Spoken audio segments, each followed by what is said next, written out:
The battlefield of Kurukshetra lay under a heavy sky, and the last storm of the Mahabharata had already begun to turn the world strange. Dust moved like smoke across broken chariots, and flashes of light crossed the dark clouds above the army lines. On one side stood the surviving warriors of Bharat, tired, tense, and unsure if the next breath would bring hope. On the other side waited an enemy force that no longer fought like ordinary men because a phantom power had entered the war and bent its rules. That force was born from forgotten vows, old promises left unpaid, and it fed on every broken duty it could find. If it won, Dharma itself would be rewritten, and the world would lose the balance that had held it together for ages. In the middle of that storm stood Arjuna, the great archer, a man of noble heart and sharp eyes, but also a man who still carried the weight of fear. He wanted to protect his family, his people, and the order that made life fair. He mattered because he had been chosen to face the center of this disaster, and because his doubt could either save the age or ruin it. Nearby stood Krishna, his divine guide, calm and bright even in the dark. Krishna was not there to swing a sword or fire an arrow. He wanted something greater, the protection of truth itself, and he knew that only clear purpose could break the strange power now rising over the field. He watched the storm, then looked at Arjuna and spoke with quiet certainty that made the wind seem to slow. He said the true battle was not only outside, but also inside the heart of the archer. The phantom force could twist formations, blur allies, and turn confidence into fear, so Arjuna would need more than skill. He would need trust. He would need to remember why he had been chosen. Above them, the sky flashed red for a moment, and that red light seemed to answer the enemy below. Krishna guided Arjuna forward before the crimson formations could close in. Those formations were not simple lines of soldiers. They were living war patterns, shaped by the phantom force into spinning walls of spear points, shield turns, and false openings. To the eye, they looked like a maze made of fire and iron. To the mind, they whispered lies. A warrior saw a friend and then saw an enemy. A safe path seemed deadly. A trap seemed like rescue.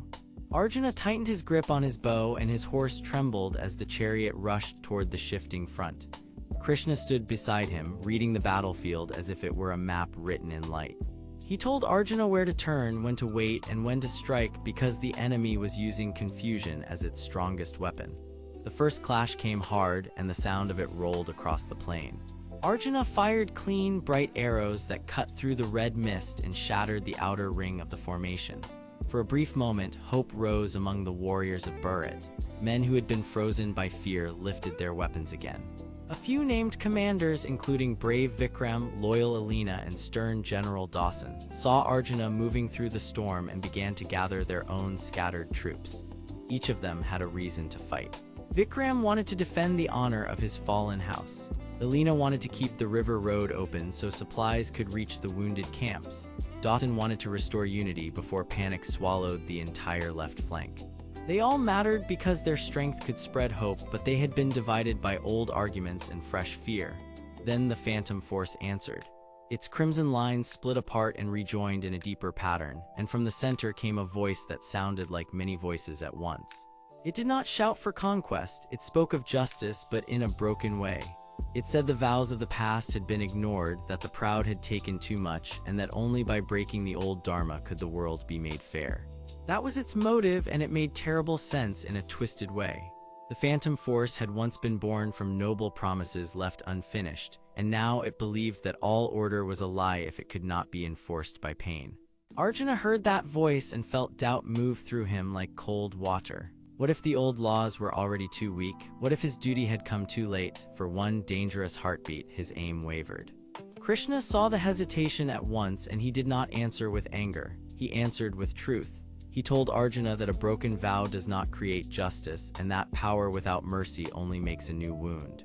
The phantom force was not trying to heal the world. It was trying to remake it in its own image, where fear would decide right and wrong. That was the hidden revelation, and it changed everything. The enemy was not simply a dark army. It was the leftover hunger of old promises that had never found peace, now wearing the shape of law itself. Arjuna understood then that this war could not be won by force alone. He had to cut through illusion and also pull others back from despair. So he raised his voice across the field, and Krishna carried it farther than the wind should have allowed. He called to the fractured warriors of Bharat, reminding them of their homes, their oaths, and the people waiting beyond the smoke. He spoke to Vikram first, then to Alina, then to Dawson, and then to many others whose names would not be lost in the storm. One by one, they answered. Shields locked together again. Standards rose from the dust. Chariots turned in unison and crashed into the red lines from the side. The phantom formations began to break, but they fought back by deepening the illusions. The sky filled with false moons, false arrows, and mirrored riders. Arjuna had to trust Krishna completely now because his own eyes could no longer tell the whole truth. Krishna pointed and Arjuna fired. Krishna warned and Arjuna turned. Krishna moved the strategy like a silent fire, and Arjuna became its living blade. The battlefield changed into a field of light and shadow, and every shot he made began to clear a path not only through the enemy, but through his own fear. Still, the phantom force was not finished. At the center of the crimson storm, a greater shape started to rise, made from broken vows, old regret, and the anger of those who had felt abandoned by history. It towered over the war line like a judge with no mercy, and its voice promised that if Arjuna came closer, the whole balance of heaven and earth would be overturned. Arjuna gritted his teeth and drove the chariot forward anyway, because he now knew the real truth. He was not chasing victory for pride. He was protecting the fragile order that allowed honor, peace, and duty to survive. The storm had not ended and the path ahead still waited, but Arjuna no longer stood alone in doubt. He stood with Krishna, with the returning warriors of Bharat, and with the clear fire of a purpose that the phantom force could not easily break. The storm still rolled above the field, and the land beneath it looked broken and restless, like a world that could not decide whether to stand or fall. Dust moved in long gray waves, smoke drifted between shattered banners, and the ground flashed with strange red light wherever the enemy formation touched it. Arjuna stood in his chariot at the center of that chaos, a noble man with dark brown hair, ornate armor with gold trim, and a royal sash that cut across his chest like a bright line of honor.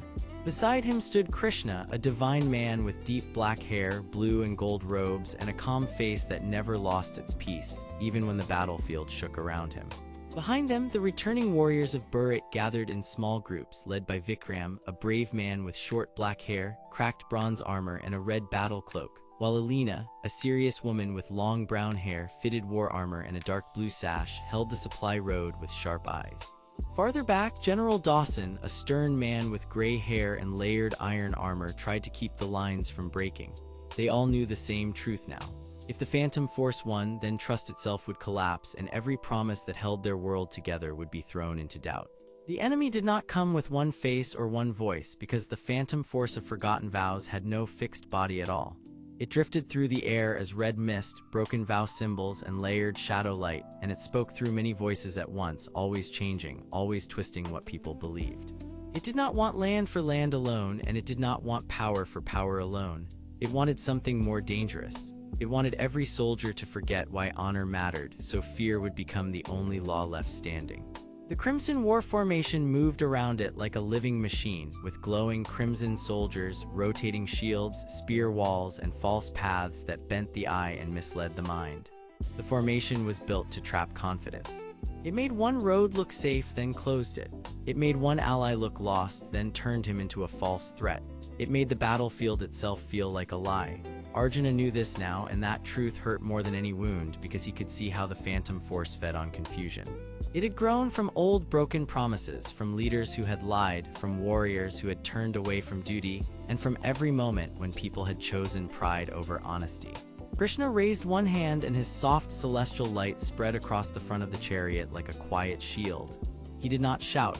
He never needed to. His voice came low and clear, and it cut through the storm like a straight road through fog. He told Arjuna that the enemy could bend sight but not steady purpose. He told him that the Phantom Force could stir anger but not a pure heart that refused to serve selfish fear. Arjuna listened, and for the first time since the battle began, he did not ask whether he could win. He asked whether he could remain true. That question changed him. His grip on the legendary bow tightened, and the sacred wood began to shine brighter because the bow answered not to pride but to clear resolve. Arjuna drew one breath, then another, and drove the chariot forward while the white horses strained against the shattered ground. The wheels of the Arjuna chariot slammed through smoke and dust, and the whole war field seemed to pull back from his path for one short, fierce moment. Vikram saw the opening first. He was tired, bruised, and burdened by the long march of Bharat, but loyalty still burned in him like a steady fire. He lifted his heavy shield and shouted for the scattered warriors to close ranks on the left side.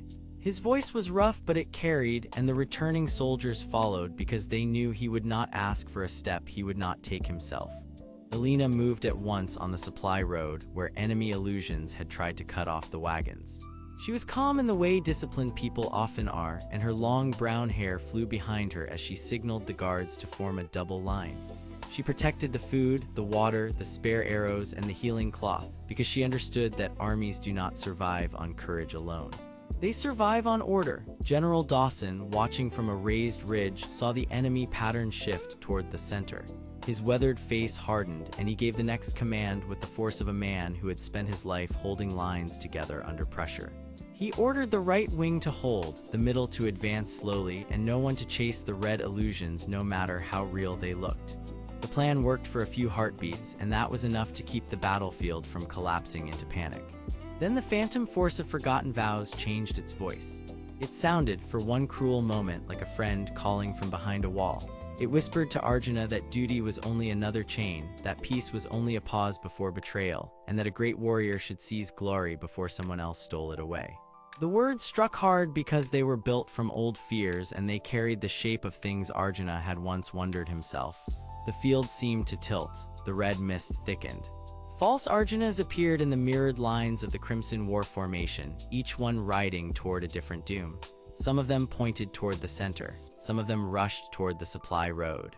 Some of them turned back as if the battle had already been lost. This was the twist inside the struggle, and it was worse than any open attack because the enemy was not only trying to defeat the army. It was trying to split Arjuna from his own reason. Krishna stepped closer, and the calm light around him deepened.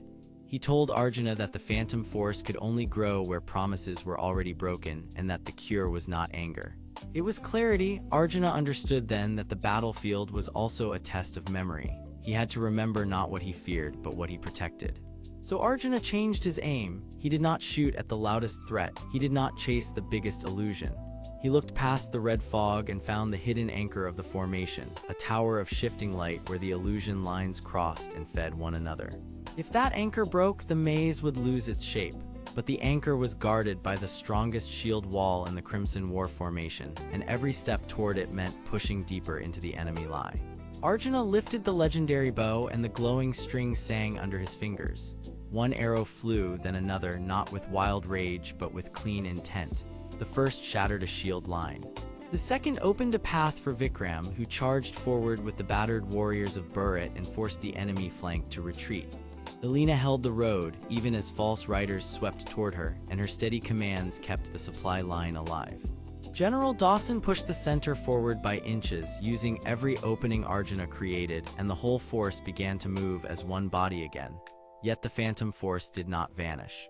It surged upward instead, larger and darker, as if the broken vows that fed it had been disturbed. Then the greater revelation came, and it changed everything Arjuna thought he knew. The phantom force had not simply appeared from nowhere. It had been drawn to this war because someone had fed it with lies long before the battlefield opened. The broken vows did not belong only to dead kings or ancient battles. They also belonged to living leaders who had promised peace while secretly planning advantage, and to commanders who had spoken of duty while hiding fear in their hearts. The enemy was strong because dishonesty had already weakened the ground beneath it. Arjuna felt that truth like a heavy stone in his chest, and for the first time he saw that victory would never mean just breaking a monster. It would mean refusing to become like the monster. Krishna looked at him with quiet pride because the lesson had finally taken root. Arjuna was no longer fighting to prove himself. He was fighting to keep the world from becoming empty of trust. The bow glowed brighter than before, and the chariot moved straight into the red storm, while the warriors of Bharat followed behind him with their spirits steadier than they had been since the battle began. The Crimson War formation cracked at last, though it did not fully fall.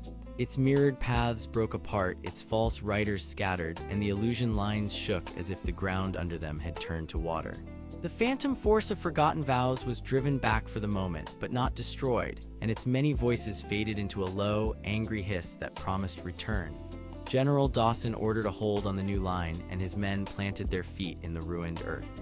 Vikram stood beside him, breathing hard, still upright, still loyal, while Alina sent fresh supplies forward so the army could keep its ground. Krishna told Arjuna to look beyond the broken enemy shape because the next trial would come soon enough. Arjuna lowered his bow, and his face was no longer burdened only by doubt. It was burdened by responsibility, which was heavier, but also cleaner. He understood now that a true warrior does not fight for applause and does not chase victory as a trophy. He fights so honor can survive another day. The storm still had not ended, and the path ahead still waited in shadow, but Arjuna had changed in the heart of it all. He had stepped out of pride and into duty.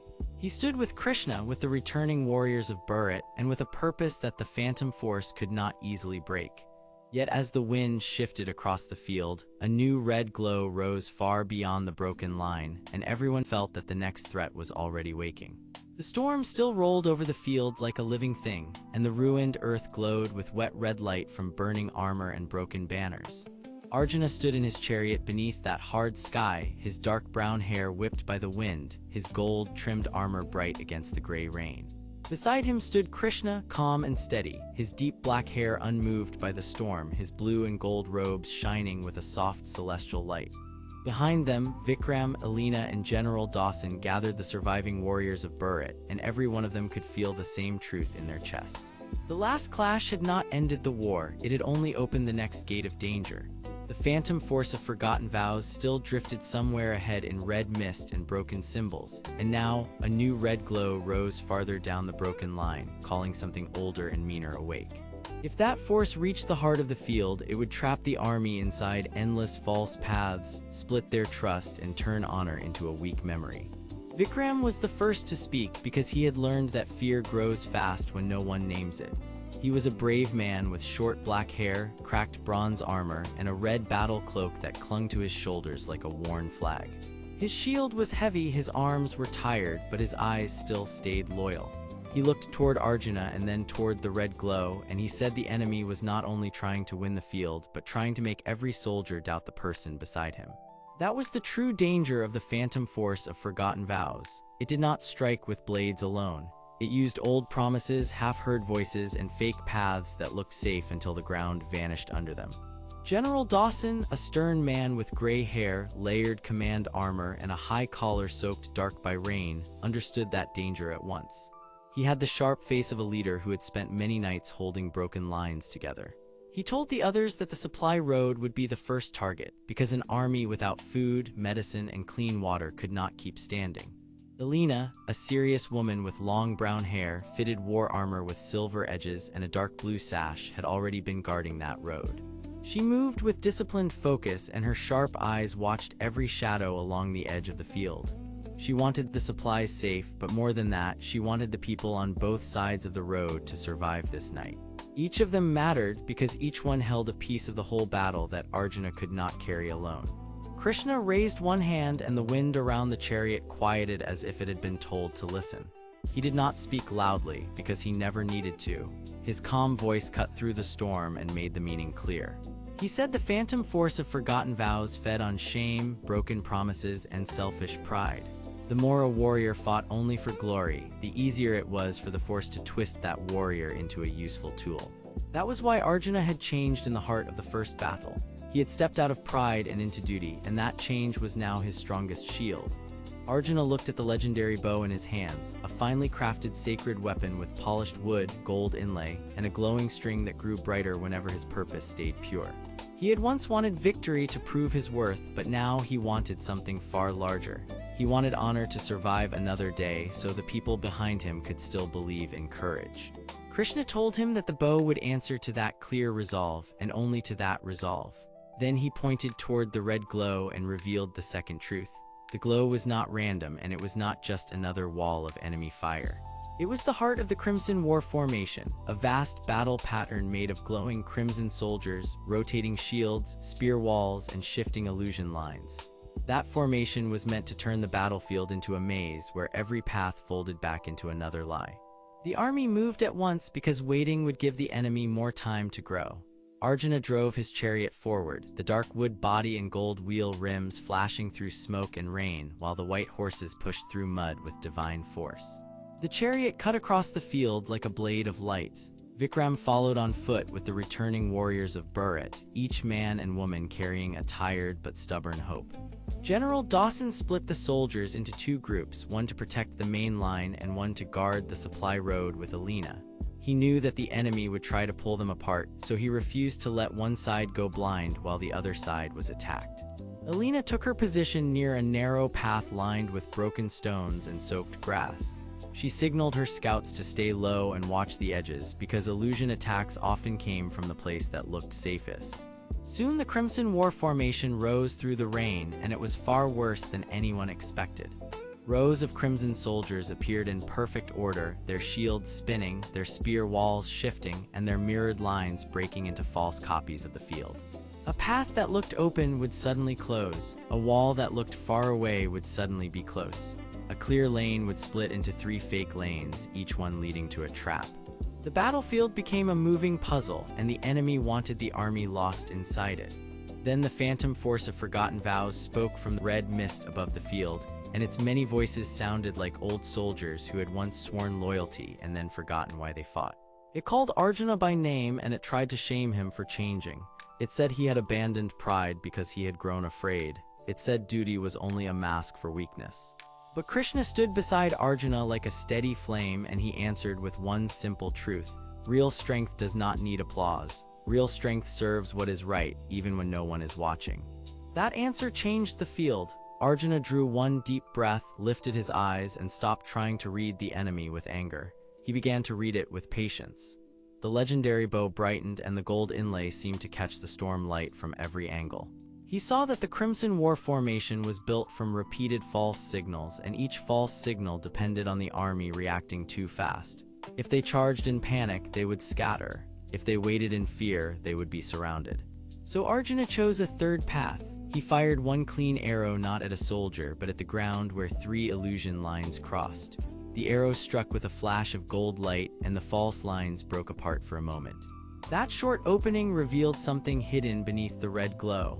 There was a tall shadow pillar at the center of the formation, and chained around it were broken vow symbols that kept feeding the phantom force. The symbols were not just decorations, they were anchors. They held the illusion together and gave the enemy power to reshape what the army saw. The twist hit everyone at once. The red glow was not merely a sign of danger. It was a prison lock, and the phantom force had been using old promises from fallen commanders to hold the battlefield in a loop of doubt. General Dawson realized then that this enemy had once been a war oath made in betrayal, turned into a living force by years of anger and regret.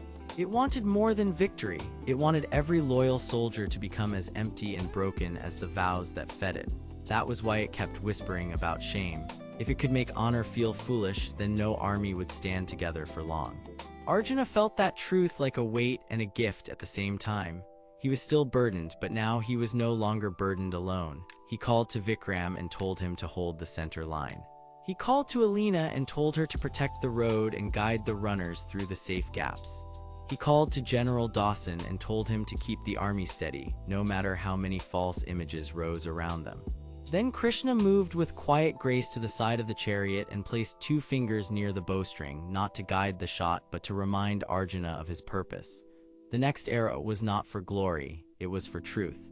Arjuna released it, and the arrow flew straight through the red rain, through one rotating shield, through one mirrored spear wall, and into the shadow pillar at the center.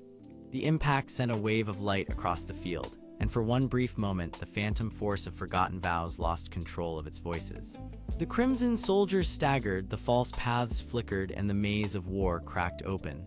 But the force did not vanish. Instead, it grew louder, angrier, and far more focused. The red glow at the edge of the battlefield rose higher, and from inside it came a new shape, larger than the others, carrying the weight of many broken promises. Krishna closed his eyes for a moment and said the next threat had now awakened fully. Arjuna tightened his grip on the bow, Vikram braced behind his shield, Alina kept her gaze on the road, and General Dawson gathered the line for one more stand. The storm had not ended, the enemy had not been broken, and the path ahead was still hidden in shadow. Yet the army now understood the true shape of the war, and that knowledge made them harder to bend. They held their ground as the red glow spread wider, and the next battle began to take form just beyond their reach. The road ahead looked like a long black wound beneath the storm, and the wind dragged cold dust across broken stone. Red light still pulsed in the distance, where the crimson war formation shifted like a living trap. Arjuna stood tall in his chariot, with dark brown hair blown back by the gale, and his focused eyes never left the glowing maze. Krishna stood beside him with deep black hair, wrapped in blue and gold robes, calm as still water, because he understood the enemy before anyone else did. Behind them, Vikram, a brave man with short black hair and cracked bronze armor, locked his heavy shield in place and watched the road with tired loyalty. Elena, a serious woman with long brown hair and silver-edged war armor, kept her sharp gaze on the supply road, because she knew one broken path could starve the whole army. General Dawson, a stern man with gray hair and dark iron command armor, raised his hand and held the line together, because if the soldiers panicked now, the storm would win without a final strike. The danger was clear to all of them now, and it was not only defeat on the field. The phantom force of forgotten vows was using false light, twisted memory, and battlefield fear to split the army apart from the inside. If that force reached the road behind them, the supplies would be lost, the wounded would be stranded, and the whole host of Bharat would be forced into retreat. Krishna turned his serene face toward Arjuna and spoke with quiet certainty, saying that the enemy was feeding on broken promises, fear of failure, and doubt between allies. He explained that the red mist could only grow stronger when people believed lies about each other, because every false doubt became fuel for the phantom force. Arjuna listened, and the weight in his chest became heavier, because he knew his own hesitation had helped the darkness spread before this moment. He had been strong with his hands, but he had not been fully clear in his heart. Now he understood that the battle demanded more than skill, it demanded truth. The crimson war formation suddenly shifted, and from its glowing ranks came mirror shapes of soldiers, all marching in impossible angles across the broken road. Their shields turned in circles, their spear walls rose and folded, and their bodies seemed to split into false paths that led nowhere safe. To the eye, the road became 1,000 roads. To the ear, the battlefield became a whispering cage. General Dawson barked orders, and his commanders tried to keep the formation steady. But even trained men slowed when every shadow looked like an enemy and every gap looked like a trap. Then the phantom force of forgotten vows spoke again, and its many voices rolled through the air like distant thunder. It called Arjuna weak for doubting, called Dawson old for failing to hold the line, called Vikram stubborn for protecting people who never thanked him, and called Elena cold for caring more about roads than pride. The lies struck hard because they touched real fears, and each soldier felt the sting in a different way. Vikram gritted his teeth and stepped forward behind his shield, because he wanted the others to see that fear would not move him. Elena lowered herself and studied the road markings, because she wanted to find the pattern inside the chaos. Dawson narrowed his eyes and began pairing his men in smaller groups, because he knew the enemy was too clever for a single wall. Arjuna tightened his grip on the legendary bow, and the sacred wood flashed brighter in his hands, because the weapon answered only to clear purpose and righteous resolve. Krishna watched that glow and nodded once, because the bow had chosen the right heart for this moment. Then he revealed the next truth. The phantom force was not born from raw hunger alone. It had been formed from forgotten vows made by armies and rulers who once promised to protect each other, then broke those promises for power, fear, and pride. Every broken oath left a mark in the world, and the force had gathered those marks into a dark celestial body of red mist and shadow light. That was why it could twist trust so easily. It was not simply an enemy outside the army. It was the weight of every old betrayal returning to the field. Arjuna felt that truth cut deep, because he saw now that victory would not come from strength alone. It would come from people choosing to honor one another in the middle of terror. The red mist thickened, and from it rose a false version of the road ahead, glowing like a safe passage. Several soldiers almost moved toward it, but Elena shouted first, her voice hard and clear. She pointed out the tiny marks in the stone, the supply wheels, and the way the dust settled wrong under the illusion. She was not merely guarding the road, she was protecting the army from walking into its own collapse. Her warning saved the front line from splitting, and that mattered because the enemy had been close to trapping them in a loop of confusion. At the same time, Vikram saw a spear wall form from the crimson ranks, rushing toward the center with perfect speed. He planted his feet, raised his cracked bronze shield, and took the impact with a heavy shock that drove him back one step, then two. The force behind the blow was strong enough to shake his arms, but he held. General Dawson saw the opening and shouted for two flanking units to move wide, because the enemy formation was strongest in the center and weakest at the edges. His experience mattered here because he could read a battlefield before the younger men could. The army began to answer him, not as scattered fear, but as one body. Arjuna drew the bowstring back and the string sang with a sharp, clean light. He did not aim at a soldier because the enemy soldiers were only masks made by the formation. He aimed at the heart of the illusion where the red glow pulsed widest.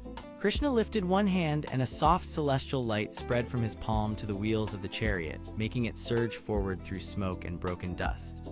The Arjuna chariot, with its polished dark wood, gold wheel rims, white horses, and divine markings, leapt across the ruined road with impossible speed. Arjuna released one arrow, then another, and both cut through false shields like they were paper. The glowing string flashed each time he acted with clear resolve, and each strike weakened a layer of the maze.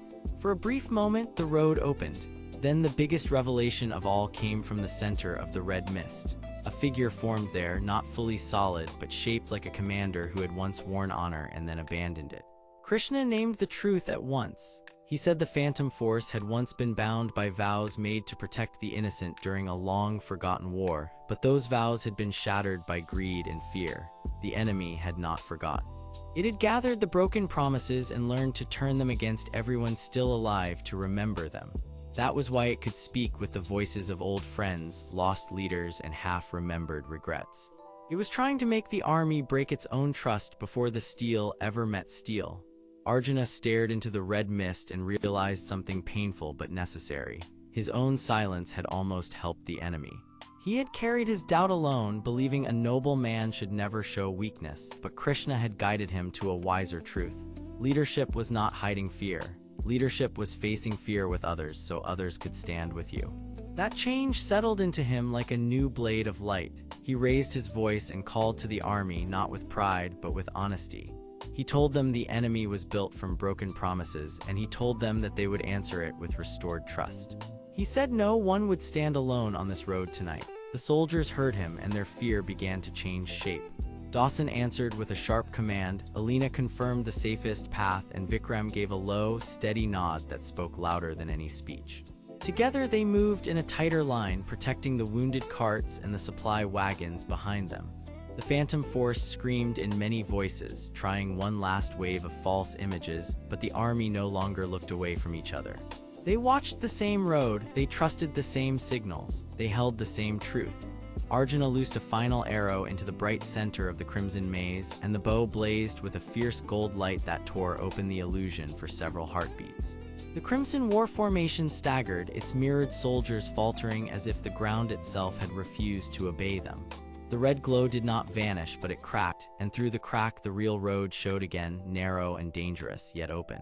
The army did not win the war in that moment, and no one pretended they had. The storm still raged, the phantom force still lingered beyond the smoke, and the next attack was already gathering somewhere in the dark. But the line had not broken, the supplies were still safe, the wounded were still protected, and the army now knew the enemy name, the enemy motive, and the enemy weakness.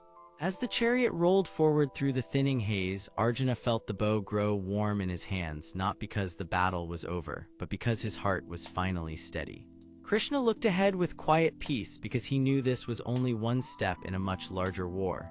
Behind them, Vikram stood firmer than before, Alina scanned the road with new confidence, and General Dawson kept his men aligned for the next stand. The red mist pulled back, wounded but not destroyed, and far beyond it, another hidden shape began to rise from the storm. The road had opened, but the war had not ended, and every soul on that battlefield could feel that the next truth would be even harder to face. The battlefield stayed cold under the storm, and the broken road shone with wet dust and pale light. Smoke drifted low across the ground, and every soldier on both sides watched the red mist pull back in slow waves. Arjuna stood in his chariot with his dark brown hair damp under the rain, his gold-trimmed armor bright against the gloom, and his royal sash snapping in the wind.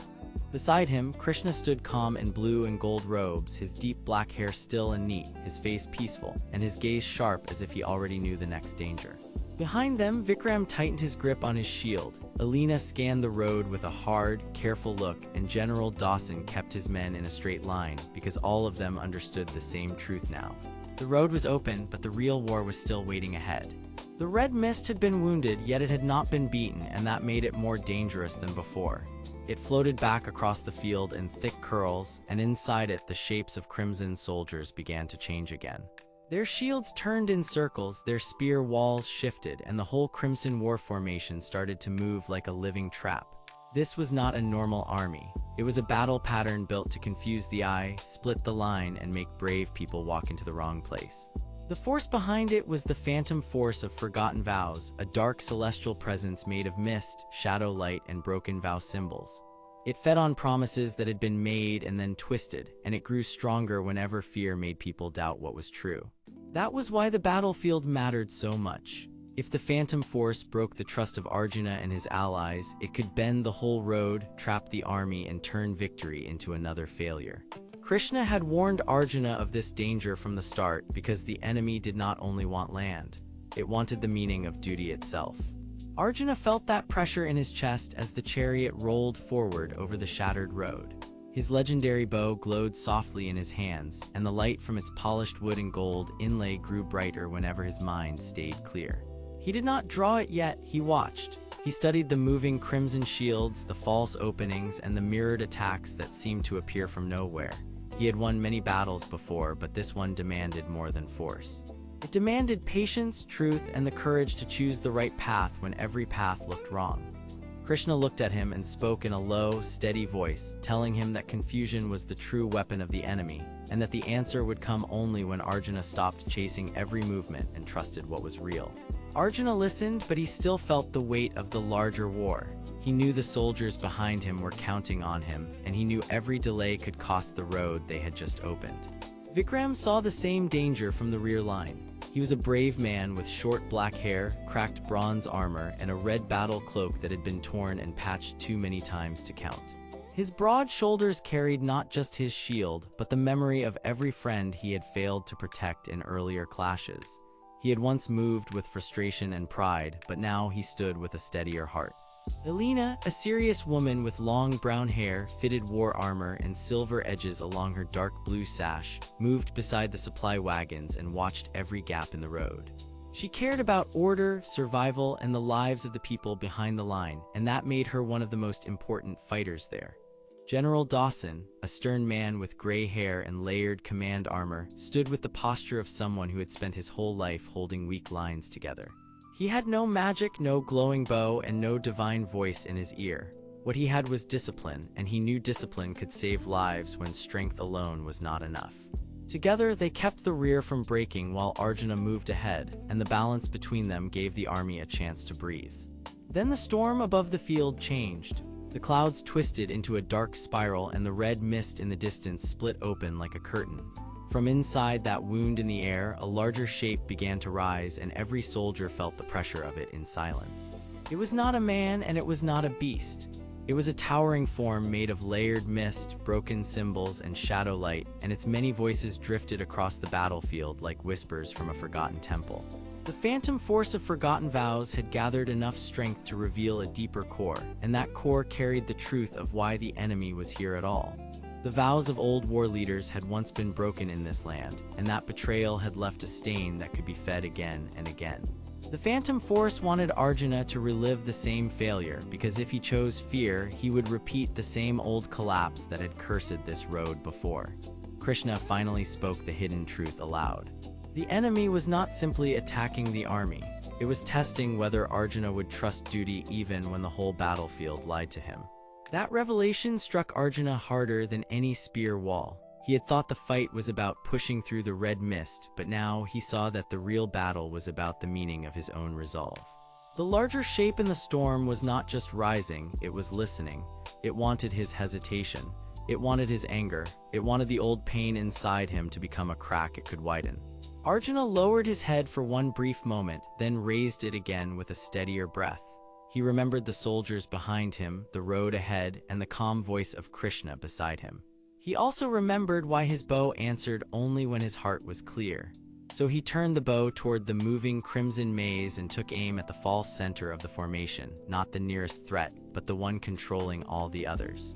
The string of the legendary bow lit up with a clean golden shine, and the chariot of Arjuna surged forward with divine force, its white horses cutting through smoke and dust with fierce speed. The Crimson War formation reacted at once. Crimson soldiers stepped from the mist in mirrored rows, their shields spinning, their spear lines folding and unfolding like a trap made by a master strategist. False copies of the road appeared in front of Arjuna, and for one dangerous heartbeat, the battlefield seemed to split into three paths. Yet Krishna remained calm, and his steady presence cut through the lie like a blade of light. He told Arjuna not to follow the paths that looked easiest, because the enemy always placed fear where the eye wanted to rest. Arjuna listened, and this time he did not rush. He watched the dust, the tilt of the shields, the angle of the spearheads, and the small signs that proved where the true center was hiding. Then he released one bright arrow. It flew with a clear, ringing sound, broke the first shield wall, then struck the hidden core of the illusion pattern.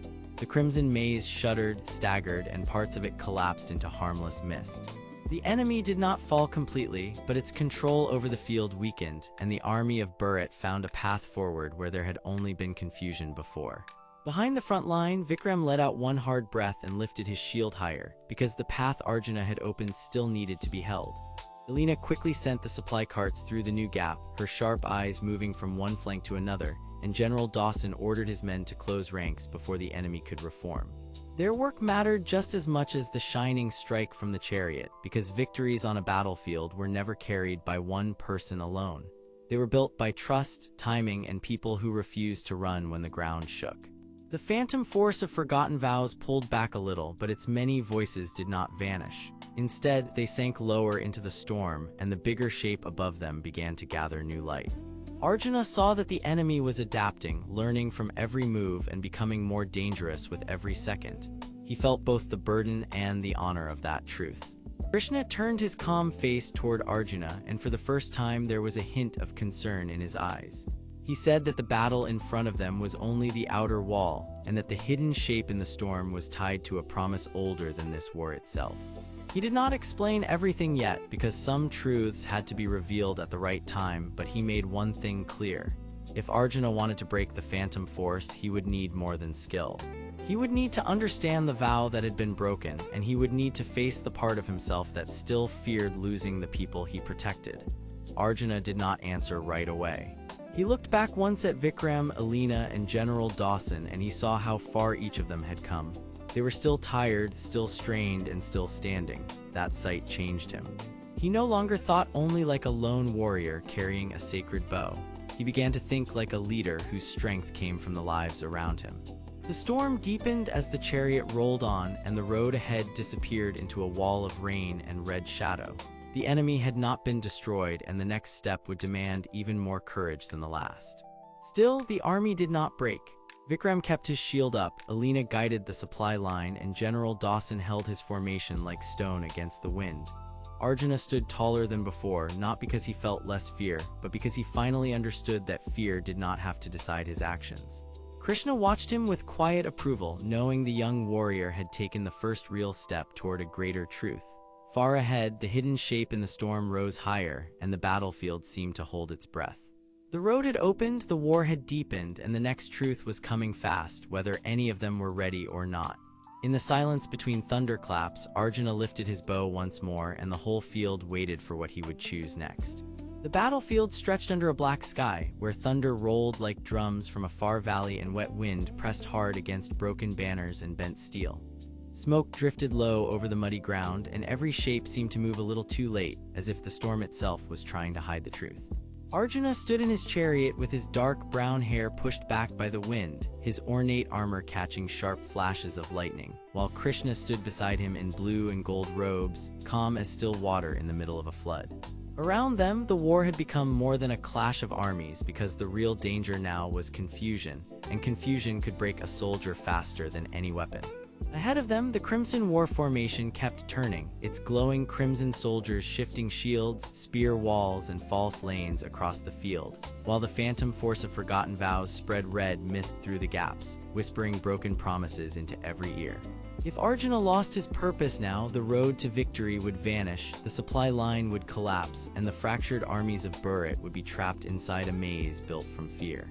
Krishna looked at Arjuna with quiet approval because the young warrior had finally taken the first real step toward truth by choosing to act without waiting for every fear to disappear. Yet Krishna also knew that one brave choice was not enough because a heart could still tremble even after it had begun to heal. He spoke in a low voice, simple and steady, and every word landed with the weight of a guide who had seen many storms. He told Arjuna that the field was being bent by false sight, and that the enemy did not only want the body to break, but the mind to doubt itself. The phantom force of forgotten vows fed on promises that had been made without clear hearts, and it grew stronger every time a warrior remembered a duty with shame instead of honor. That was why the enemy had gathered the Crimson War formation here, on this narrow road, because once the supply path fell, General Dawson could not hold the center, Alina could not bring help from the rear, and Vikram could not keep the tired fighters from scattering. Arjuna listened closely, his jaw tight, his eyes fixed ahead, and slowly the meaning of the battle became plain. This was not a fight for pride. It was a fight over whether truth itself would survive inside the army of Bharat. On the right flank, Alina moved with fast, careful steps through the shattered supply wagons and broken rails that lined the road. She was a serious woman with long brown hair tied back tight beneath her fitted war armor, and the silver edges of her gear flashed when lightning cut through the clouds. She wanted only one thing now: to keep the food, weapons, and medicine moving to the men who still held the line. She had no love for wasted motion, and she hated the way the storm and the illusions kept turning simple routes into dead ends. Beside her, General Dawson stood with his gray hair damp under his high-collared armor, his stern face set hard with the burden of command. He was a weathered leader, not a man of easy comfort, and he knew that if the road failed, his army would be split into small, frightened pieces.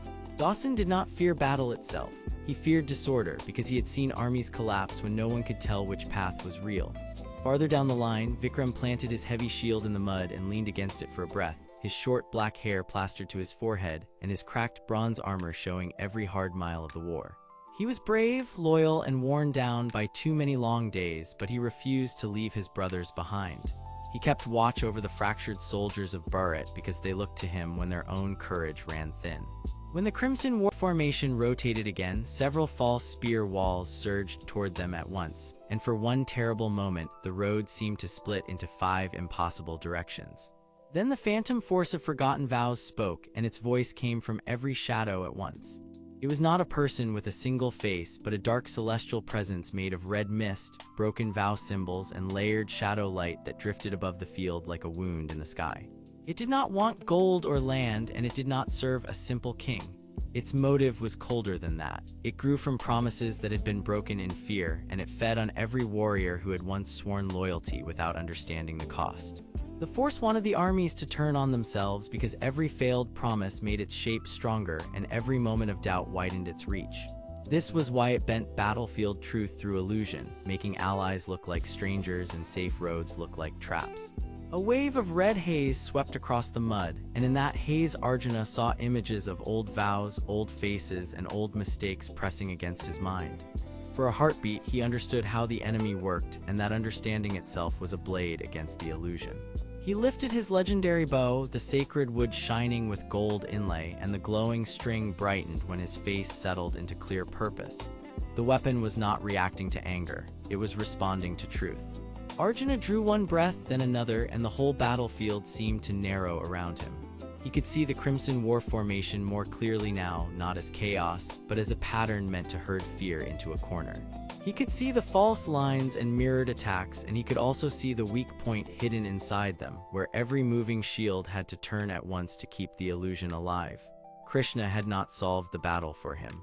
He had only helped Arjuna see what was already there. That was the change beginning inside the young warrior, because he was learning that courage did not mean the absence of fear. It meant choosing the next step with a clear heart even while fear still stood nearby. Arjuna lowered his shoulders, steadied his grip, and let the bow rise with him.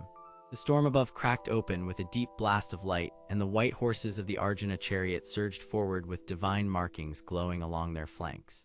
In the same moment, Alina shouted for the supply wagons to keep moving, Dawson ordered his line to hold, and Vikram raised his shield to gather the shaken fighters around him.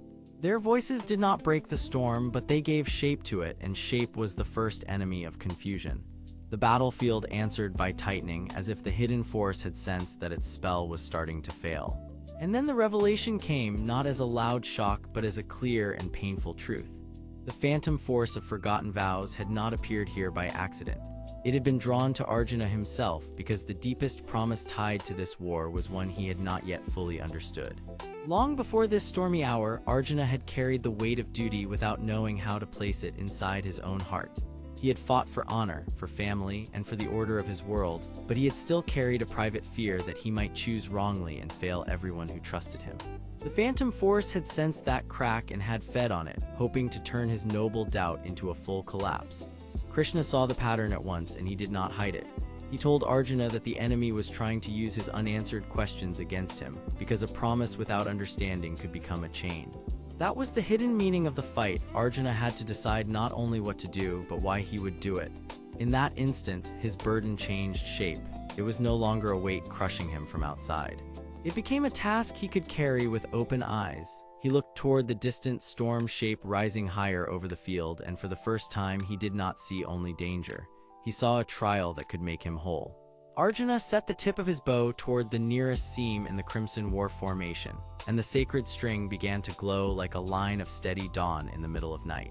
He did not fire yet because this was still the moment before the next move, the moment where choice was becoming action. Krishna remained beside him, calm and watchful, knowing that the true victory would come from a heart that could stand clear even inside chaos. Below them, the battlefield kept grinding forward, with Alina guarding the road, Dawson holding the center together, and Vikram standing firm among the fractured armies of Bharat.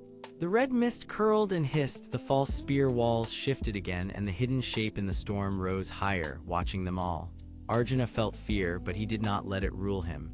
He felt doubt, but he did not obey it. He understood now that truth was not given to the brave at the start. Truth was found by the brave one step at a time. And as the field held its breath once more, Arjuna lifted his bow with a steadier hand than before, ready to choose the next answer the war would force from him, while the storm gathered every shadow around the coming clash. The storm hung low over the open field, and the air felt heavy with dust, thunder, and fear. Broken banners snapped in the wind, while the ground trembled under distant clashes and marching feet. Arjuna stood in his chariot with dark brown hair blown back by the gale, his ornate armor glowing in sharp flashes of lightning, and his eyes stayed fixed on the strange shape growing inside the storm. He was a noble warrior, trained to lead and protect, but this moment demanded more than skill. It demanded clear truth. Beside him, Krishna stood calm and steady, his deep black hair untouched by the wind, his blue and gold robes shining with quiet light. He was not there as a simple friend, but as a divine guide, and his purpose was to help Arjuna see past fear, past pride, and past every lie the field was throwing at them. Below them, the conflict spread wider than ever. The Crimson War formation had turned the battlefield into a maze of false roads, mirrored shields, and moving spear walls, and the phantom force of forgotten vows floated above it all, feeding on broken promises and restless doubt. Its many voices slipped through the storm because it wanted one thing above all else. It wanted Arjuna and the others to stop trusting each other long enough for the whole line of defense to collapse. On the far side of the road that carried food, water, and medicine, Alina moved with hard focus through the shaking chaos. She was a serious woman with long brown hair tied tight for battle, and she wore fitted armor with silver edges and a dark blue sash that marked her role as a guard of the supply road. She cared less about glory than survival, because she knew that if the supply wagons failed, the wounded would be left without help and the exhausted soldiers would lose the strength to stand. At her side, General Dawson, a stern man with gray hair and a weathered face, kept shouting orders to the scattered units that still listened. He wore layered iron armor with a high collar, and every line of his body showed the burden of a commander trying to hold a broken front together. He wanted order because order was the only thing keeping panic from swallowing the camp. Near them, Vikram pushed forward with a heavy shield, his short black hair soaked by rain and sweat, his cracked bronze armor scraping as he moved. He was a brave man from the fractured armies of Bharat, loyal to his friends even when his own body looked ready to give in. He did not fight for pride. He fought because people behind him still needed a wall. As the Crimson War formation shifted again, one group of Crimson soldiers split into 3 lines, each line turning in a different direction at the same time, and the false paths made the field look like it had doubled in size. Men shouted that they saw enemies where there were none, and others ran the wrong way, only to find the road vanish under their feet.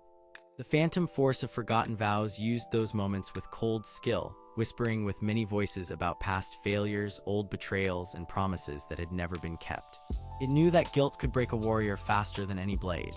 Krishna watched the confusion grow, and then he spoke to Arjuna in a low, even voice that carried through the wind. He reminded him that the force above them was not winning through strength alone, it was winning through doubt. The phantom force was made from forgotten vows, from promises people made and then abandoned when fear became easier than duty. That was why the entity could bend battlefield truths. It did not create real power from nothing. It only used what had already been broken inside hearts. Arjuna listened, and something in him settled. He had been afraid before, and he still felt that fear, but now he understood that fear did not need to lead. He looked at the bow in his hands, the legendary bow with polished wood, gold inlay, and a glowing string, and he felt its light answer his steadier purpose. The bow shone brighter when his heart became clear. That was not magic for pride. It was a sign that his resolve and the bow were moving together. Then a terrible sound rolled across the field as one of the crimson shield walls split open, and from the gap came a direct strike toward the supply road. Elena saw it first. She shouted for the wagons to turn, but the path had already been twisted by illusion, and 2 carts almost crashed into each other. General Dawson tried to restore the line, but the phantom voices reached even his soldiers, and several men froze, unsure whether they were being told the truth. That was the worst part of the enemy. It did not only attack bodies, it attacked trust. Then the hidden shape in the storm changed again. It no longer looked like a shadow with no face. It gathered into a vast, broken figure made of red mist, dark light, and symbols of vows that had been torn apart. It spoke from many mouths at once, and each voice sounded like a promise that had once been made and never kept. It said that Arjuna could not save everyone, that every leader eventually chose one life over another, and that his noble heart would only make the pain greater when he failed. This was the twist that cut deepest, because the phantom force was not simply an outside enemy. It had grown from the fear left behind by the war itself, from every oath broken by greedy kings, frightened soldiers, and tired survivors who had chosen themselves over others. Arjuna now understood why the storm had felt so personal. The battlefield was not only showing him enemies, it was showing him the cost of every forgotten duty. He lowered his shoulders, drew one full breath, and let Krishna guide his aim. Instead of firing at the largest shape, he aimed at the moving points inside the crimson formation, the places where the illusion depended on false rhythm and repeated fear. His first arrow struck a rotating shield, and the shield pattern stuttered. His second arrow cut through a mirrored line, and 2 false paths collapsed into one. His third arrow, lit by the bow itself, hit the center of a crimson command mark, and the entire nearest section of the Crimson War formation broke apart into drifting red sparks. Vikram shouted and charged into the opening, his heavy shield forcing back a spear wall long enough for Elena to guide the wagons through the gap. General Dawson saw the opening and instantly changed the plan, sending reserve riders to protect the supply road while the main force pushed forward. The battle line did not win yet, but it no longer staggered blindly. The phantom force of forgotten vows rose higher in anger, and the storm tightened around it like a giant black cloak. Its voices grew louder, trying to drown out every clear thought left on the field. For one dangerous moment, even Arjuna felt the pressure of all those broken promises pressing on his mind. He saw the faces of exhausted soldiers, worried healers, and commanders who had made choices they hated. He saw how war could turn good people into people who forgot their own words. But instead of turning away, he stood taller in the chariot and chose a harder truth. He would not pretend that the war was simple. He would not hide from the pain it caused. He would protect what could still be saved, and he would do it with open eyes.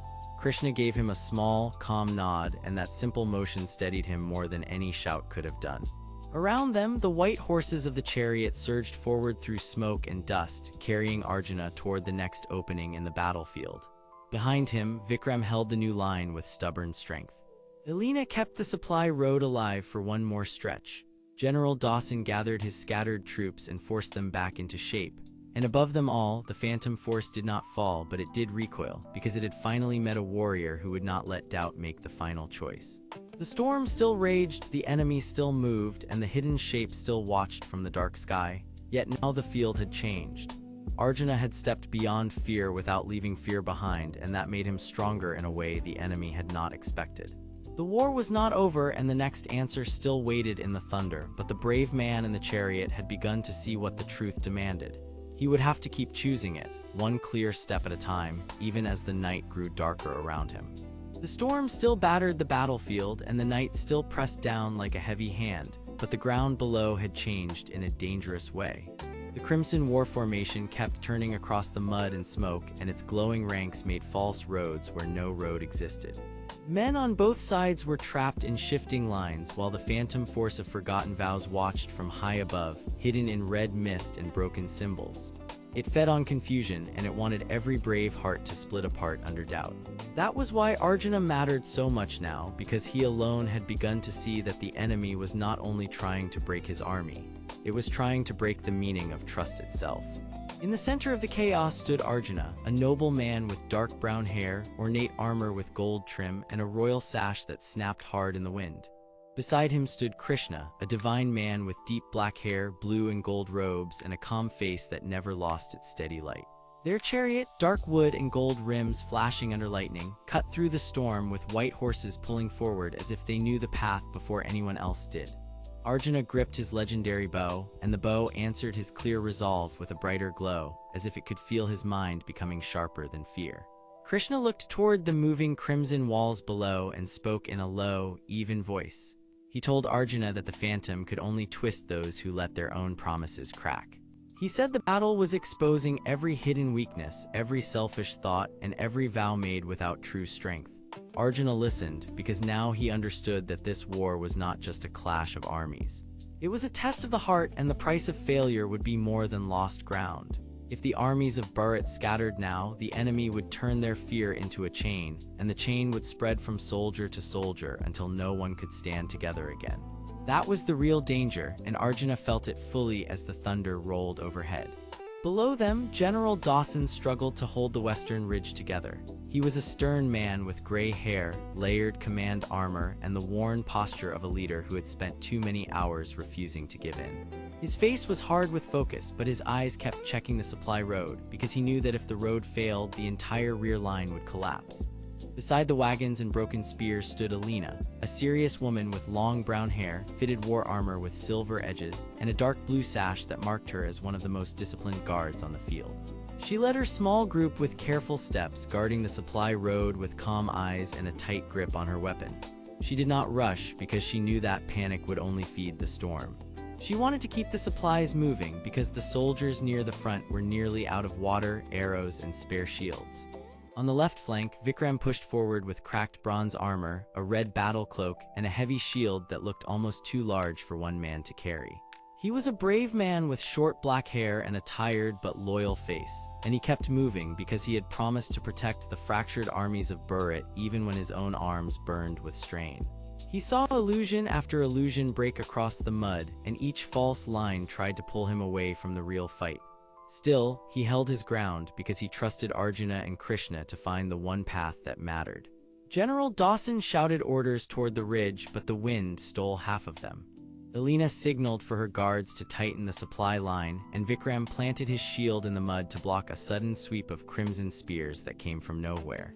The Crimson War formation had shifted again. Its shield walls rotated, its spear lines folded inward, and its mirrored paths made it seem like the whole field had become a maze built to trap the living. For one terrible moment, even the loyal soldiers could not tell which way was forward. That was when the phantom force of forgotten vows spoke through the thunder in many voices at once. It did not roar like a beast. It whispered like broken trust. It said the armies had already failed their duty. It said every promise made in peace had been weak, and every promise made in war would be broken too. The words slipped between the soldiers like poison, and some of them looked down in shame. That was the phantom's true weapon, because it did not need blades to wound people who had already begun to doubt themselves. Krishna raised one hand and the glow around the chariot deepened into a soft, clear light. He told Arjuna to look past the moving armor and see the rule behind the illusion. He explained that the phantom could only shape battlefield truth when people believed its lies. It drew power from broken vows, from fear that turned people against each other, and from the shame of those who thought they were already too weak to return to honor. Arjuna felt that truth land inside him with steady force. He thought of every soldier below, every guard on the road, every man and woman who had kept moving even while the storm tried to swallow them. He also thought of his own doubt because he had not escaped fear and he did not need to pretend that he had. What changed him was not the absence of fear. It was the choice to keep acting in spite of it. The legendary bow in his hands shone brighter, and the light in its string became as sharp as a line cut through darkness. Arjuna rose in the chariot, dark brown hair whipped by the wind, and his intense expression settled into clear purpose. He did not aim at the phantom itself, because Krishna had already taught him that a false shape could not be struck by anger alone. Instead, he aimed at the moving center of the Crimson War formation, where the illusion lines crossed and fed the enemy structure. He sent one arrow first, then another, each one guided by calm focus.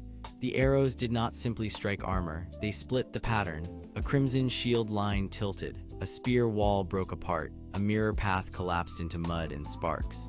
The enemy formation recoiled, surprised that clarity could cut through its perfect confusion. But the phantom answered at once. The red mist thickened and the sky above the battlefield opened with a terrible flash. A hidden shape, still watching from the dark sky, finally moved closer, and now its outline looked less like a cloud and more like a great being made of layered shadow and broken vows. It leaned over the storm as if it had waited for this exact moment. The soldiers below froze because they could feel that this was not just another enemy move. This was the mind behind the maze, and it had chosen to reveal itself only after Arjuna had started to weaken its grip. Elena saw the supply road beginning to bend under the pressure, so she acted at once. She ordered her guards to split the wagons into smaller groups because a single line could be trapped, but smaller lines could still move. General Dawson caught the idea and turned it into a full command.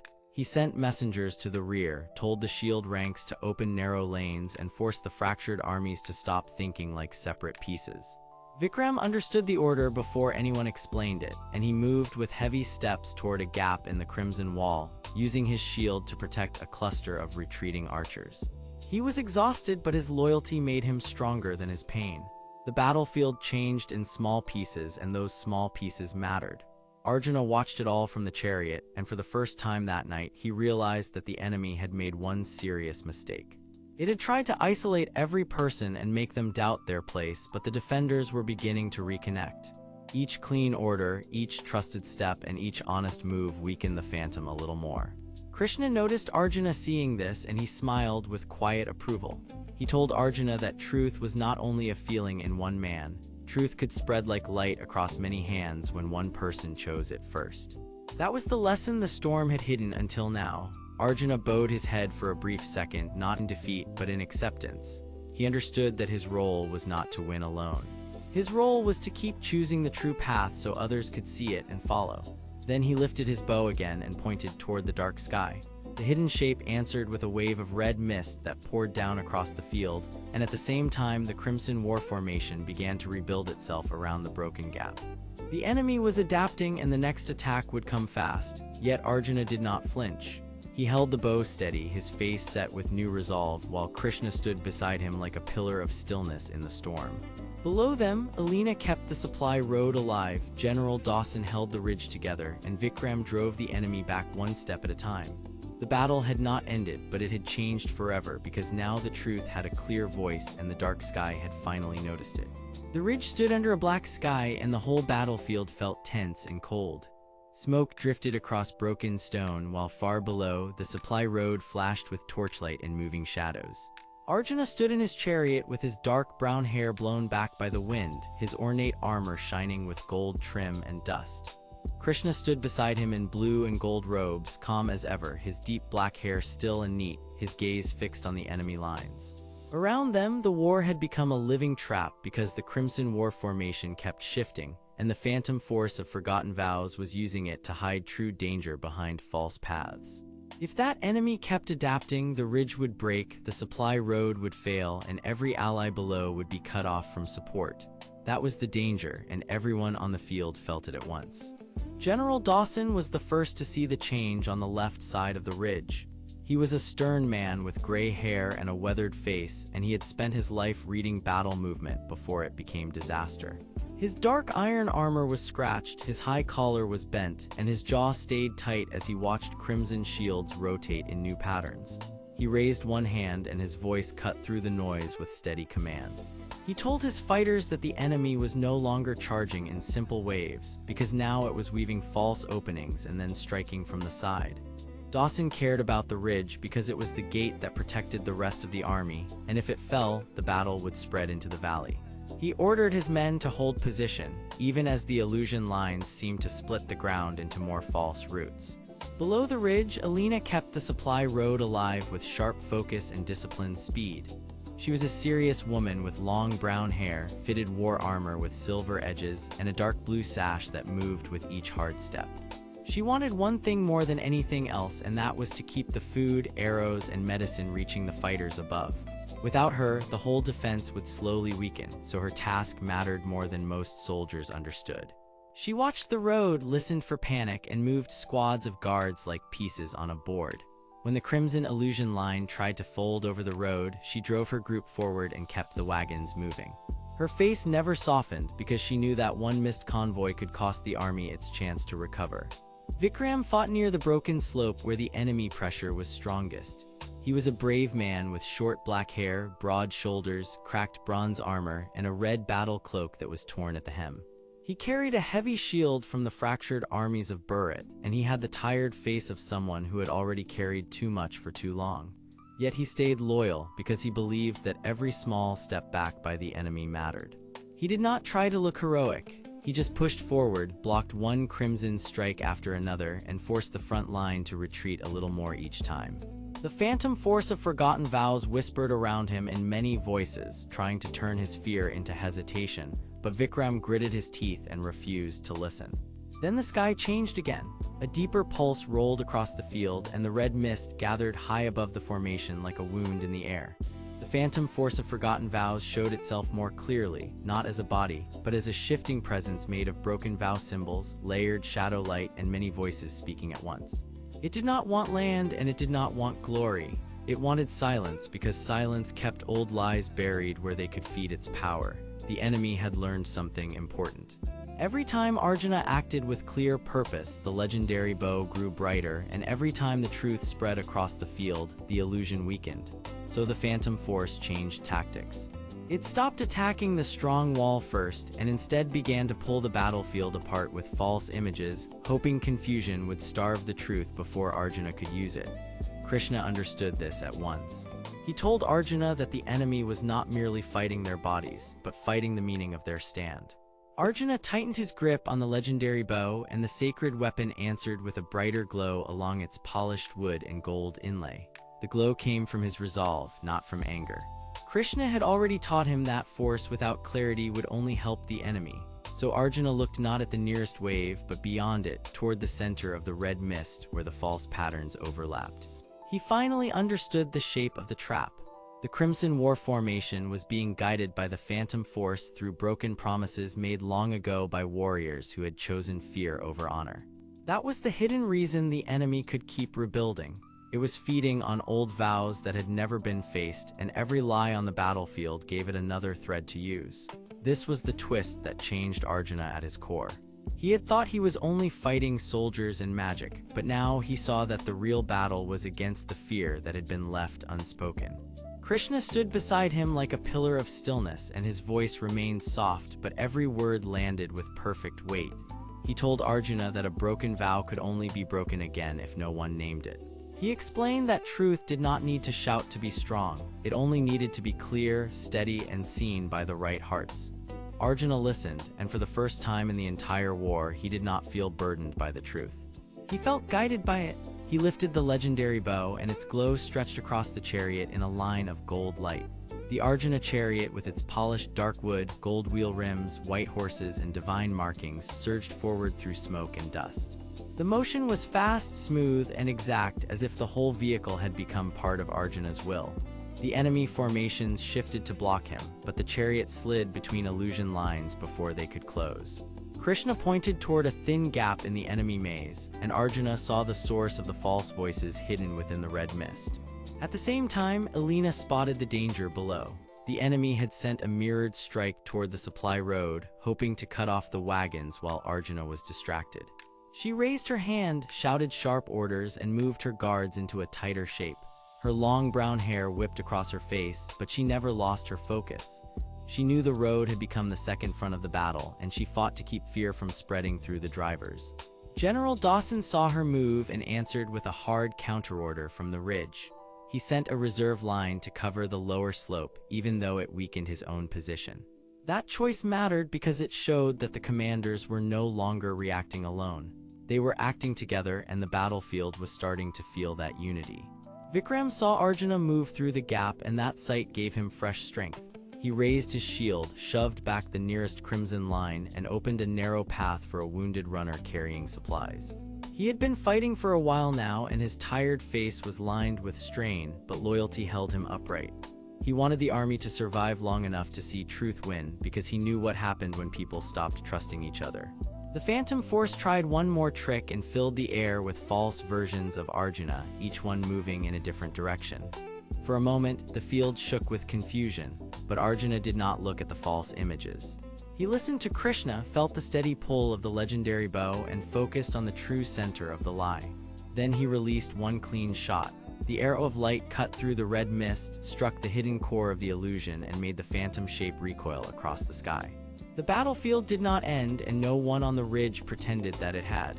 But the enemy line staggered for the first time. The Crimson War formation lost its smooth rhythm, and several crimson ranks collapsed into broken shield groups. The Phantom Force of Forgotten Vows pulled back, its many voices turning sharp and angry as the exposed truth burned through its pattern. General Dawson watched the opening and called for a forward hold, not a full charge, because he knew better than to waste the chance. Alina kept the supply road moving, now with less panic in the air. Vikram planted his shield and stood beside the new line, breathing hard but still refusing to step back. Arjuna lowered his bow only after he saw the enemy retreat from the revealed gap. His face stayed serious, yet something inside him had changed. He was no longer only trying to endure the war. He was beginning to understand how to lead it. Krishna looked at him with quiet approval, and the meaning of the moment settled over the field. The dark sky had noticed the truth, and that meant the enemy could not hide forever. Still, the larger storm was not gone.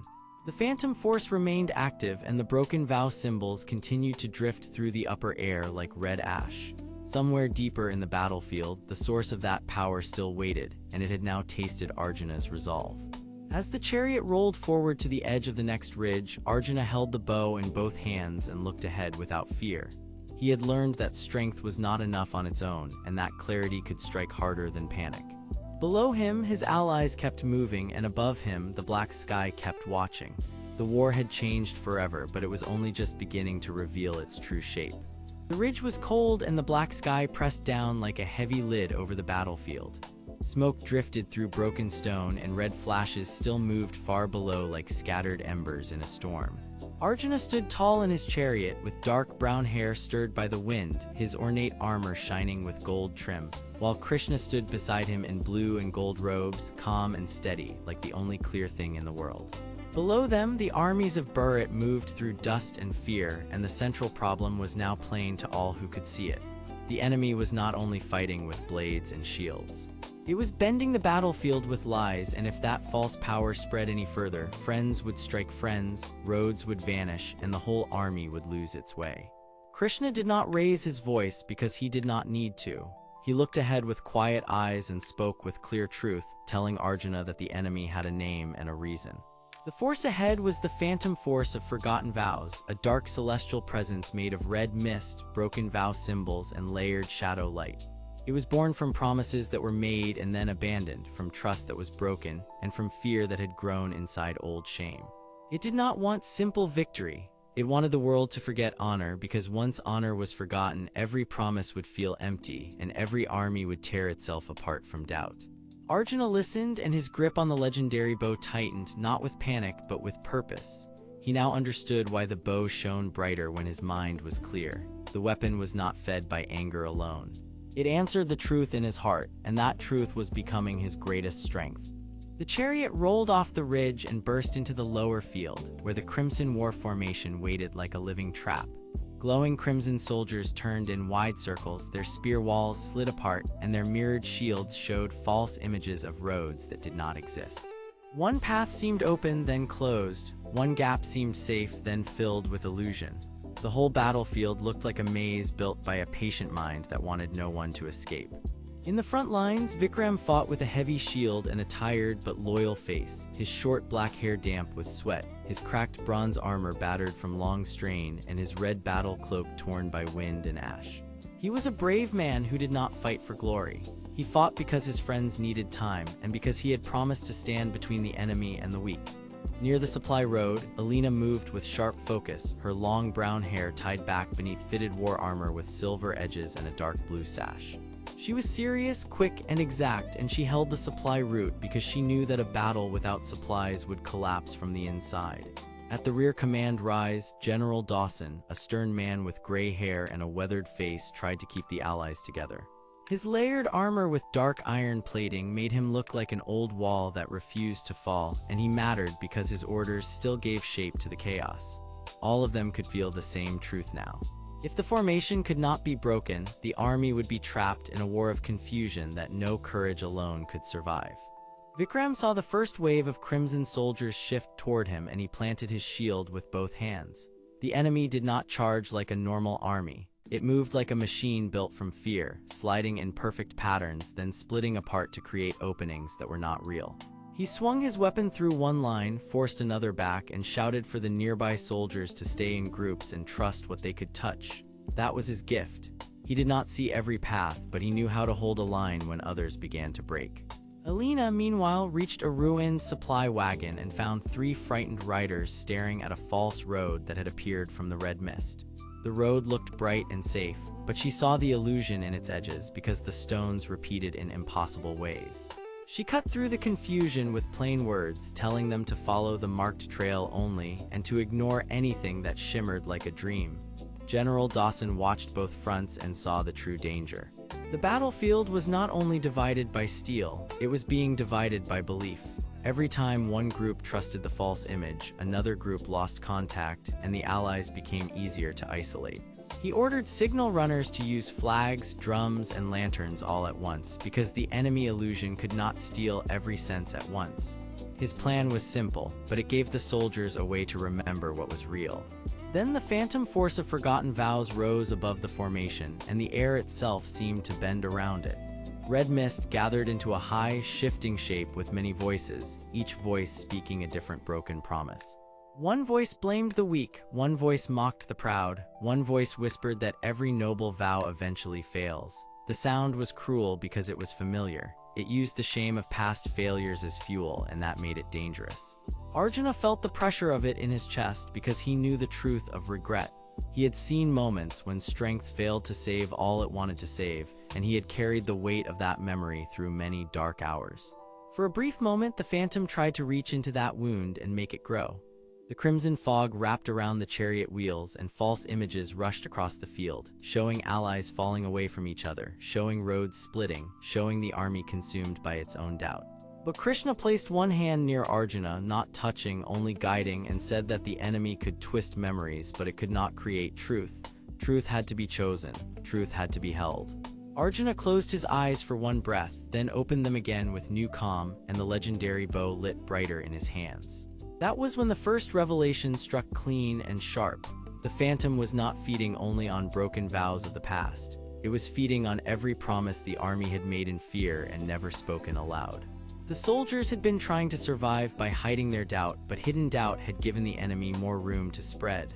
Arjuna understood that the battlefield needed more than force or clever movement. It needed a shared vow spoken out loud, because only a clear promise could deny the phantom its food. Krishna nodded once, because this was the lesson he had been leading Arjuna toward from the start.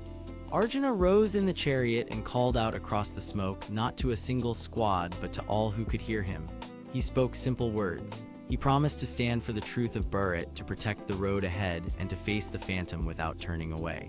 His voice carried farther than expected, and soldiers on both flanks answered him one by one. Vikram banged his shield and repeated the vow. Alina raised her hand from the supply road and repeated the vow. General Dawson, with old pride and new relief, repeated the vow as well. The moment the army spoke together, the crimson illusions trembled. The phantom force of forgotten vows recoiled, but it did not break yet. Instead, it split itself into smaller red shadows and sent them through the false paths, trying to snatch back the fear it had lost.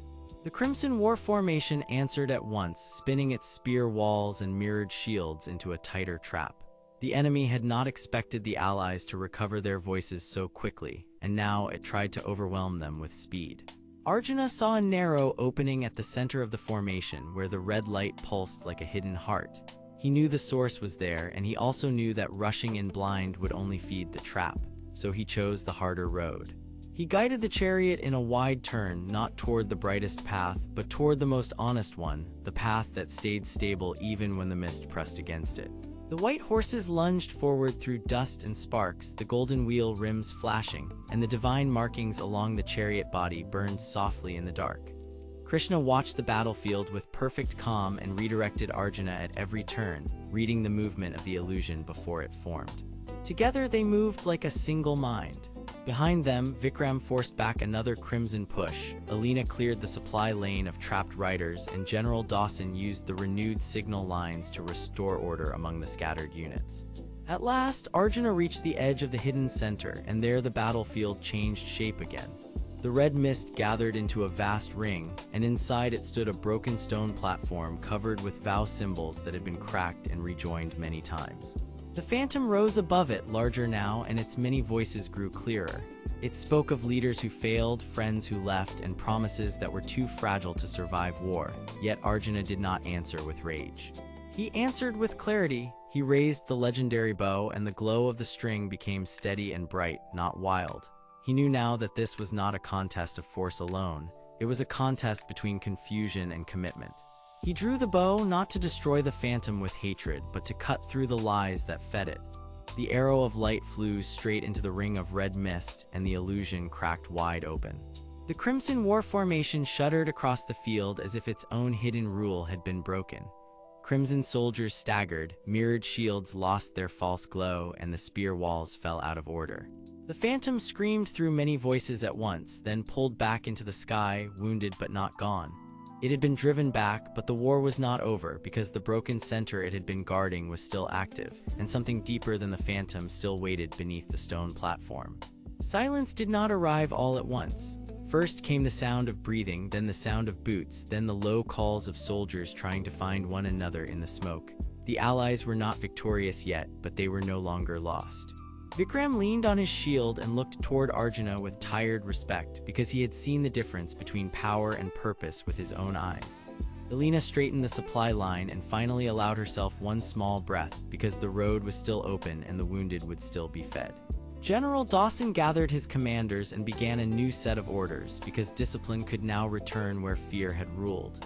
Krishna stood beside Arjuna in the chariot and gave him a quiet look that held both approval and warning. Arjuna had changed in this battle. He had entered as a warrior who believed strength must carry everything, and he was leaving this part of the war as a man who understood that truth, shared courage, and spoken promise could do what force could not. Yet the open stone ring below them still pulsed with a deeper and older power, and from somewhere beneath the shattered platform, a new darkness was beginning to stir. Arjuna looked down at it without fear, held the bow steady, and waited for the next truth to reveal itself. Broken battlefield lay under a storm that never fully moved away, and the air still felt heavy with smoke, dust, and old fear. Around the shattered stone platform, wounded banners hung from bent poles, and the ground trembled with a deep pulse from the open ring below. Arjuna stood in his chariot with dark brown hair, gold-trimmed armor, and a royal sash moving in the wind, while Krishna stood beside him in blue and gold robes, calm and bright, with deep black hair and a gaze that never lost its peace. Both men knew the battle had not ended, because the true danger had only begun to rise from under the stone. This was no simple fight over ground or steel. It was a fight over promises, trust, and the heart of every soldier who still stood. If the darkness below broke free, it would not only crush the lines of Bharat, it would turn hope itself into fear. Krishna lowered his hand and the glow around the chariot became soft but steady. He did not speak at first because he was listening to the pulse under the platform, and he knew the rhythm of the enemy better than anyone else there. Vikram climbed over broken rock nearby, his short black hair damp with sweat, his cracked bronze armor stained with dust, and his red battle cloak torn along one side. He was tired, broad-shouldered, and loyal to the end, carrying a heavy shield with both hands as if it held the last wall of the army. Elena came from the supply road with long brown hair tied back for battle, silver-edged armor fitting close to her frame, and a dark blue sash across her chest. She was serious, sharp-eyed, and disciplined, and she had spent the last hour keeping carts, healers, and runners from falling into the enemy trap. General Dawson followed close behind, his gray hair pulled back under a high collar of dark iron armor, his face weathered by many campaigns, and his jaw set with the hard focus of a leader who refused to let the field collapse. They had all survived because each of them had chosen a duty that was bigger than fear. Yet even now, each one could feel the pressure of the phantom force of forgotten vows, because that thing fed on every promise that had been broken, every oath that had been delayed, and every brave word that had never become action. The red mist rose first, thin as smoke, then thick as a wall. Broken vow symbols turned inside it like shattered seals, and many voices spoke at once, some soft and some cruel, all trying to sound like old friends. The phantom force of forgotten vows had no fixed body, and that was what made it so hard to fight. It did not strike with claws or blades. It struck by making people doubt what they saw and doubt who stood beside them. That was why the Crimson War formation had been so dangerous all along.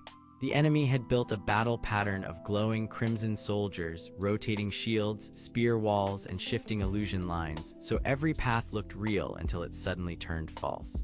Men chased one another into dead ends, commanders gave orders to empty space, and allies nearly turned on allies in the confusion. The Phantom wanted more than victory. It wanted to prove that no vow mattered, no bond lasted, and no shared cause could survive pressure. It believed that if enough trust broke at once, the whole army would fold inward and make its work easy. Krishna understood that logic, and he knew that logic could only be defeated by something stronger than fear. It had to be answered with clear truth. A sharp cry rang out from the broken edge of the platform, and one of the supply runners nearly stepped into a false opening that had appeared where the stone looked solid. Elena moved first, her body fast and exact, and she pulled the runner back before he fell into the hidden drop. She did not praise herself, she only looked ahead and pointed toward the road.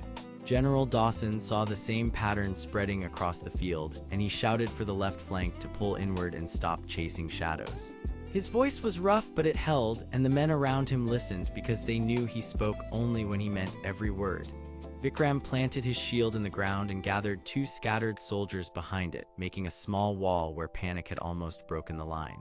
He was not the strongest man in the field, and he knew that well, but he was the one who could stand in place when others needed a safe point. Arjuna watched all of this, and something in him finally settled. He had once believed his bow and his strength had to carry every burden. Now he saw that the battlefield had changed him. Power without trust only made a lone fighter, but courage shared between people could make an army.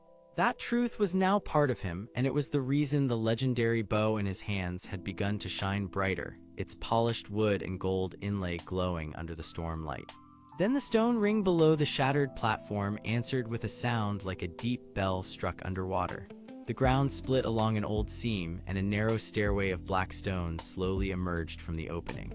From within, it came a breath of cold air, and with it came a shape that did not belong to any soldier. It was taller than a man, thinner than a tower, and wrapped in red mist that kept breaking apart and reforming. The phantom force of forgotten vows rose higher, and now its voices became clear enough to understand. It did not speak with one mouth. It spoke with many, as if every broken promise in the war had found a throat. It said that Arjuna had already failed too many people, that Krishna could not guide everyone forever, and that General Dawson would soon lose the last of his command. It said Elena guarded a road that would soon be swallowed, and that Vikram carried a shield that could not protect anyone from shame. Each word landed like a heavy stone because every soldier there had once heard a promise that had not been kept by someone else. But Krishna stepped forward in the chariot, and his serene face did not change. He finally spoke, and his voice was quiet, simple, and absolute. He said the phantom could only rule where truth was hidden. He said broken vows still hurt, but they did not erase what had been built after them. He said that people were not saved by perfect pasts, but by honest steps taken now. That was when the hidden truth began to show itself. The phantom force was not feeding only on broken promises from the army. It had been tied to the stone ring long before this war began. Long ago, the first builders of the ring had used it to seal away a force that could bend memory through fear, but they had made one mistake. They had sealed it with vows spoken under pressure, and when those vows later failed in small ways, the seal weakened little by little. The enemy had not created this darkness from nothing. The enemy had found it, studied it, and learned how to shake it awake by filling the battlefield with doubt. Arjuna understood the revelation at once. This was why the war had felt so strange from the start. The Crimson War formation was not just a strategy. It was a feeding ground. Every false path, every broken order, every moment of distrust gave the phantom more strength. It was using the whole battlefield as a machine to crack the seal under the stone. Arjuna tightened his grip on the bow, and for the first time in this war, he did not aim at the enemy's shape itself. He aimed at the lie that held it together. He drew the string back, and the legendary bow answered with a bright, clean light. Krishna placed one hand near Arjuna, not touching the weapon, but steadying the moment itself. Vikram raised his shield and protected the soldiers behind him. Alina shouted for the supply road to keep moving, because even now people still needed water, medicine, and order. General Dawson called every surviving unit to form one line, not many lines, and his command finally cut through the fear. The crimson soldiers of the formation rushed from the red mist, their shields turning like blades in the air, and the illusion lines twisted the field into false corridors. For a moment it looked as if the whole battlefield would swallow itself. Then Arjuna released one arrow, and the shot did not chase bodies. It struck the center of the open ring where the deepest lie was being held. Light spread across the black stone, and the phantom force recoiled as if a hidden chain had snapped across its core. The red mist did not vanish, but it weakened, and the first true path through the maze became visible. Still, the victory was not complete. Under the shattered platform, something else answered the shock. A lower voice, older than the phantom, moved inside the stone like a waking hand. Krishna turned his head slightly, his calm face now sharpened by concern, and he said that this was not the end of the dark power. It was the beginning of its real form. Arjuna looked down into the opening, his bow still steady, his heart no longer driven by pride, and he waited for the next truth to rise from below. The shattered field lay silent for one breath, and smoke drifted low across broken stone. Above it all, Arjuna stood in his chariot, his dark brown hair lifted by the wind, his sacred bow steady in his hands, while Krishna beside him kept his deep black hair calm in the storm light. The war had not ended because the true enemy still moved below the ground, and if that force rose fully, the last safe road to Bharat would be lost. Then the opening in the platform widened, and the stone answered with a deep pulse. From inside that crack came the older voice Krishna had feared, a voice that did not roar but spoke with cold patience. It belonged to the original heart of the phantom force of forgotten vows, the part that fed on broken promises and grew stronger every time fear made people turn on one another. It had hidden beneath the battle for years, waiting for pride, doubt, and division to give it shape. Vikram, with short black hair and cracked bronze armor, pushed forward with his heavy shield, even though he was tired and shaken. Alina, with long brown hair and sharp eyes, held the supply road behind him, ready to stop any fallen line from collapsing into panic. General Dawson, with gray hair and dark iron armor, shouted clear orders to keep the soldiers from scattering. None of them could strike the hidden core alone because the phantom did not fight like a body. It fought like a lie that spread through every mind. Krishna finally told Arjuna the truth that changed everything. The phantom could not be beaten by force alone because it was born from vows made without honesty, and every false act gave it more power. That was why the earlier victory had failed to end it. Arjuna looked down at the opening, and his anger faded into calm resolve. He understood then that his bow would not win by pride, but by clear purpose and trust in the truth. So Arjuna drew his bow one last time, and the legendary string glowed brighter than before. Krishna raised one hand, and a steady wave of celestial light pushed through the smoke, guiding the broken battlefield into silence. The hidden presence screamed, then cracked apart under the force of truth, and the shadow lines of the Crimson War formation finally collapsed. When the light faded, the road to Bharat stood open at last, and Arjuna no longer fought as a proud warrior. He stood as a guardian who had learned that wisdom could be stronger than rage.